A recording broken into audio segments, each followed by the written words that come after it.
Hello guys, this is Dr. Dheeraj Masapu, and today I would like to talk about the DM after MD anesthesia. Is it mandatory? Because why I'm doing this video is many of you are taking up anesthesia with the intention that is an end branch and specialty, but there are DMs now. So what are the pros and cons of doing a DM? Let it be any specialty, let it be neuro, cardiac, pediatric, or pain, or any obstetric, anything, but what are the pros and cons of it? One, should you really do it, or doing a fellowship is enough for?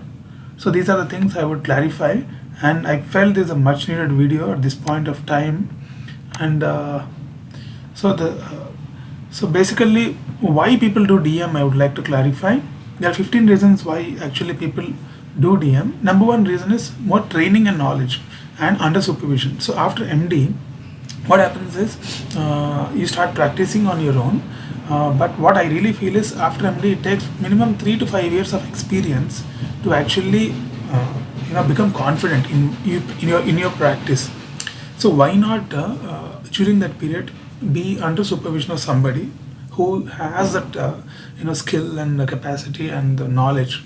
So that is what you get in DM. So basically you work under good people in institutes, and you actually work under skilled people and learn the skills from them. At the same time the period of 3 to 5 years will be over actually after MD. So if you think like that, DM would be a good option. And the second thing is the more research oriented. So you learn how to do research. In the MD, I don't think you'll know much about research. Very few people, very sharp guys will understand what research is. But by default, any person who's doing DM will know how to conduct research. Okay, when you do research in an organization, you're more valued. Let it be corporate or institute or a medical college, wherever you're working, a person who's doing research is considered more valued because he looks more enthusiastic than others. And next reason what I feel is FOMO, like fear of missing out. If, for example, why people do DMS, what I'm observing is, for example, two friends pass out MD anesthesia and one does DM and other is not doing. The person who is not doing will feel the fear that, oh, am I missing something? The other person is doing DM. Really, you don't miss anything. That is his own choice, but you still feel like that. So that feeling, eats you off. That is why many people do, I think. That is one of the reasons. And ambitious personality. So next is by default, some people are ambitious, and they really don't want to stop with MD. They want to go ahead and be better than the peers who are passing out along with them. So those kind of people will opt for DMs after MD anesthesia. And the next reason why people do DM is future proofing. So we don't know how future will be. We don't know how the competition is going to rise. So by doing extra degrees, we will obviously have an edge over others. So that is another reason why people do. Next is entry barrier concept. I explained in my video of Elon Musk. You can watch in the channel. So entry barrier concept is, for example, if you are a transplant anesthetist, if you have to give anesthesia for transplant cases, I don't know how to give, because that needs a special training. So that is called as entry barrier. You have to finish your MD and then DM in transplant anesthesia or fellowship in transplant anesthesia, and then you actually enter into transplant care. So that kind of entry barrier advantage will be there for people who do DM. So you might ask me whether fellowship is also enough. So what happens is fellowship is not considered as a consultant material. So when after MD you do 1 year of fellowship, nobody is going to give you a transplant case to manage totally. You'll be working under somebody. But if you do DM, there is a possibility that they might give you a case. So they will consider you on par with consultants. That is the advantage of doing a DM. And next reason would be staying in metros. So if your plan is to stay in metros, then DM would be a good option. So that is one of the reason why people choose DMs.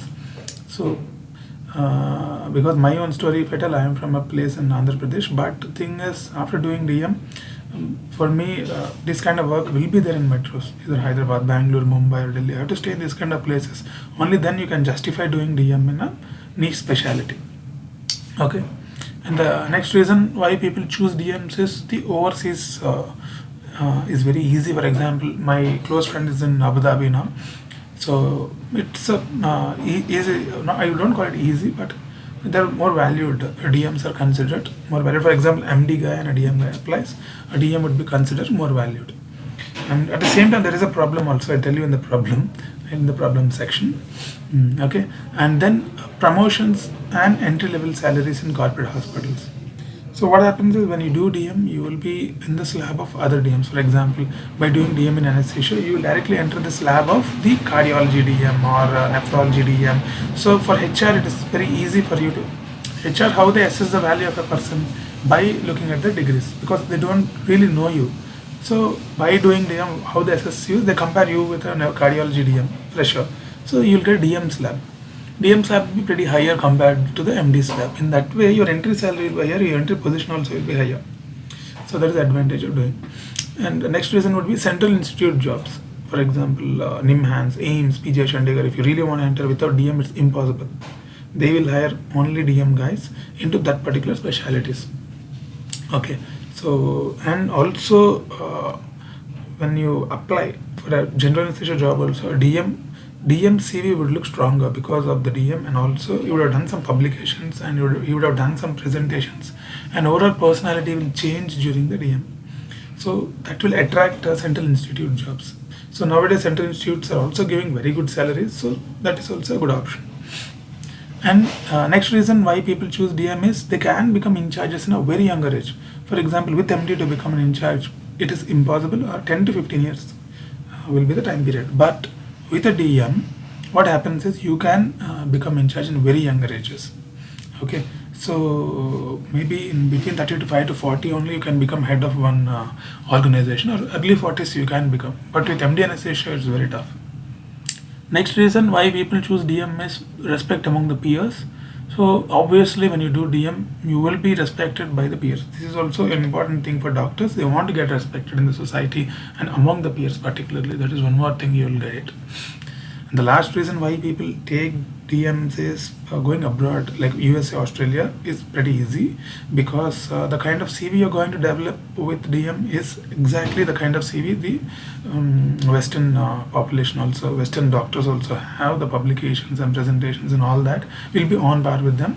So when an MD guy is applying, his CV will look pretty plain when compared to a DM CV. So that is another reason. Okay. So now I'll tell you 14 problems that you would get into after doing DM. This nobody talks about. So the problems which I personally felt, and I wrote the problems, is loss of work-life balance. Loss of work-life balance is because you are expected to give result here, and it is not a shift-based, it becomes a result-based practice. For example, when you give anesthesia for aneurysm coiling or aneurysm clipping, you are expected to extubate the patient and not give handover. Like you can't tell that my shift is over and I'll go. So that transition from a shift-based to result-based practice will just rip you off from your work-life balance. That is one thing. And second thing is system expectations are very high from a DM. For example, MD person joins as a senior resident. A system, in the sense the department expectations are pretty low. They just expect you to give anesthesia, basic anesthesia. Even if you're not confident, they will support you. But the moment you finish DM, they will expect you to manage a high risk case. So what this point is very important, because MD person who's 10 plus years experience will have certain skill sets. Okay, and a DM person who has done just 3 years experience post MD will have certain skill sets. But the system, what it does is it compares both of them equally, or it gives equal value to both of them. It expects him to deliver the same care like a 10-year post MD person. That is where it puts a lot of pressure on youngsters. So what happens is when you have to give anesthesia for a certain case, you would be doing, but at the same time, if the patient is a VIP, or if the patient is some minister or some big guy, so then that is a time actually you are not used to that. You will know all the theory knowledge supporting that particular case, but that needs a different skill which comes over a period of time. According to me, it takes 7 to 8 years after MD to reach a skill set to give anesthesia safely. But DMs are in between, I feel. So after DM, it takes another 2-3 years of working under somebody to reach a good position. Okay, so because of expectation, the pressure also will be more on the immediate DM pass outs. So that is that pressure might affect your health. Okay. And third problem is more study years are required. See, MBBS itself is like 5.5 with house urgency, and then you prepare for your PG, and then you enter PG, and then again you prepare for DM, and then again 3 more. The period is extended. So that is one more thing. And loss of finances. Loss of finances, particularly if you do freelancing in anesthesia in a tier 2 city or town, easily you can make 2 to 2.5 lakhs. But if you again join DM, the salary will be less. You know how much the salary would be, around 1 to 1.2 lakhs you get as a stipend in premium institutes. And if you do doing DNB, it will be far lesser than that. So lots of finances also you have to consider if you have big loans. Okay. And delay in the marriage for women is another problem. So what I observed is women who are not marrying during their MD and entering into DM in anesthesia will have a delay in marriage. So that is another problem they have to consider. For men it is okay, but for women if they cross certain age it might become a problem. And academic pressure. So this academic pressure is also a problem for DMs because see some of the DMs are more clinical and they really are not interested in academics, and this academic but the system puts a lot of academic pressure on them in the sense but since you're a DM you will be invited for a lot of talks and research and all that. So whether you like it or not you will be into the academics and research angle. So that is one more thing you should know. If you're a kind of person you really don't want to be in but there are many kinds of people actually. Some want to be only in clinical. So but whether you like it or not, if you do DM you will be entering the academic and research angle. So that's called as academic pressure for people who don't like it. Okay, I really love the academics and research. So within the limited time that I have, I'll try to do actually. So for people like me, it's not a pressure. For others, it might be a pressure. Okay. And another problem is always you deal with high risk. Once you do, so where do DM super specialty exist? Neuro, cardiac, pediatrics. So everywhere it is a high risk case. Okay. In neuro you deal with aneurysms, meningiomas, tumors, and in pediatric you deal with tracheoesophageal fistula repairs or all pediatric cases. Pediatric case itself is a high risk case. So every day it will be high risk. So there won't be a free day. So every day will be under immense pressure. So you should be ready for that. So that over a period of time it puts a lot of might put a lot of pressure on you, and health might get compromised. Okay, that is the thing. Another problem is very tough surgeons will be there. By default, super specialty will have tough surgeons, and there is a reason for that. Because of the intense pressure they also undergo, they transform like that, and working with them will put a lot of pressure on you also. Okay, somehow I observed that cardiac neurosurgeons and other surgeons are tough to work with than other surgeons. Okay, and next problem is ICU. So if you are a general anesthetist, there is no obligation for you to look at the ICU other than a very small center if you're working where ICU and what you're managing. Otherwise, big hospital you don't have to take care of ICU. But if you're a super specialist, for example, you're a transplant anesthetist, you have to take care of your transplant ICU. If you're onco anesthetist, you have to take care of your onco ICU. So then what happens is the moment ICU is attached, it's a 24-hour calls and issues dealing. So there is the off time will come down. Okay, so that is another problem. And so the responsibility is double or triple compared to general anesthetist. Okay, and so let's come to the main important interesting thing for everyone: opportunities. The number of job opportunities will come down. I'll tell you why. Because, for example, a neuro anesthetist is there. How many centers in a metro will be doing neurosurgical cases? Maybe 5 to 10 centers. So 5 to 10 centers would require maybe 3 to 5 people. So 10 people or 15 people will saturate a big city, and tier 2 cities will not require DM guys. So by doing DM, the number of centers which can appoint you are very less. So over a period of time it gets saturated. But in MD anesthesia level to get saturated is very difficult, because every center requires MD anesthesia people, and some centers have 25 to 30 to 40 people also. So the job is guaranteed with MD anesthesia. Maybe the growth might be lesser. A DM guy, if he gets a job, the growth is faster, but getting a job is tougher in a good place, which justifies your DM. But for MD guy, getting a job is easy. After the growth will be little slow. Okay, hope you understand the words. And the next point is you lose touch with certain parts of anesthesia, for example, like regionals, epidurals, and everything. Certain loss of touch will be there. Because of that, when somebody asks you to give anesthesia for a regular case, you might not be able to do that. For example, I might be expert in neuro anesthesia, but if you tell me to give anesthesia for cesarean, I might not be so confident. So just example I'm telling. And in that way, by super specializing in one zone, you become weaker in other zones. So you can be general anesthesia. If somebody hires you for a general anesthesia job, you might not be able to fit in that job. You have to find for neuro anesthesia job only. Okay, that is a problem which happens when you go abroad. So in abroad, the opportunities are mostly for general anesthesia. It's very tough to enter into super specialty zones because those zones are usually given for Western country people. And when you apply for a general anesthesia, then DM might be considered as an overkill. Okay, this problem also is there. Your CV might look good, but when they're giving job for you, they'll give you a general anesthesia job, and after going there, entry will be easy, but for you to work there might get tougher. Okay, it's a little complicated stuff. Hope you understand. So, what's your conclusion finally? So, my conclusion is that it's an individual decision. If I'm in your situation, I would do DM because I'm a very ambitious person and I love to multitask. So, ambitious people like me who are ready to put in humongous work ethic, you are ready to put humongous work ethic, should enter DMs. And but if you are someone who are more relaxed and chilled, if you want a work-life balance, then don't enter. Be in general anesthesia. And final philosophy is life is not about running like a marathon.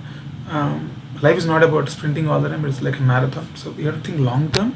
If you think long term of a career of 35 to 40 years, then investing 3 years into DM is worth it because it might help at certain point of time in future. So in that way, if you think like a long-term investment, then DM would be a good option. And fellowship candidates, fellowship is a good thing to practice, but fellows will be working under DMs. That is how it will be. For example, you have a fellow under neuro, you will work under a DM. If a neuro DM and a fellow apply for a job, DM will be made as an in charge, fellow will work under them. That is how in India it is going on. So growth is better with DMs. Okay. So finally, conclusion is if you want to be in general, do general anesthesia and gain experience there, do EDAC and all that. If you want to enter specialty, then do DM. If you want to be in pain, do DM itself directly or go to UK and come back with a med degree or something. And otherwise, if you want to be in cardiac neuron transplant, if you do fellowship, the problem is you will work under DM. And always DM, even though junior comes with a DM, you will be given more importance. So these kind of confusions happen. So what I finally say is, if you want to be a general anesthetist, do general anesthesia, gain experience, and also plan some pediatric fellowship or plan for regional fellowships, which will help your practice in general anesthesia. If you plan to enter super specialty zones, go for DM. Like that, if you plan, it is better. You can put in your comments. It is my opinion, and you can also think about it. It's more of a personal decision, ambition, and all that. So hope this video made some sense to you, and if you want to chat directly with me, WhatsApp link is there. You can WhatsApp me and can join my community. As usual, Dr. Dheeraj Masapu logging off. Roger that. Thank you very much.